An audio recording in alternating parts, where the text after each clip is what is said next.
कर्पूरगौरं करुणावतारं संसारसारं भुजगेन्द्रहारं सदा वसन्तं गिर्यारविन्दे भवं भवानी सहितं नमामि मन्दारमाला कलितालकाये कपालमालाङ्कितसुन्दराय दिगम्बराय च दिगम्बराय नमः शिवाय च नमः शिवाय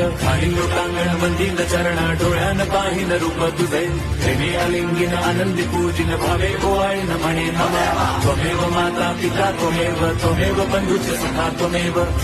विद्या द्रवणं त्वमेव सर्वं मम देवदेव कायेन वाचा मनसेन्द्रियैव बुद्ध्यात्मना वा प्रकृति स्वभावात् करोमि यद्यत् सकलं परस्मै नारायणायेति समर्पयामि अच्युतं केशवं राम नारायणं कृष्णदामोदरं वासुदेवं हरिं श्रीधरं माधवं गोपिका वल्लभं जानकी नायकं रामचन्द्रं भजे हरे राम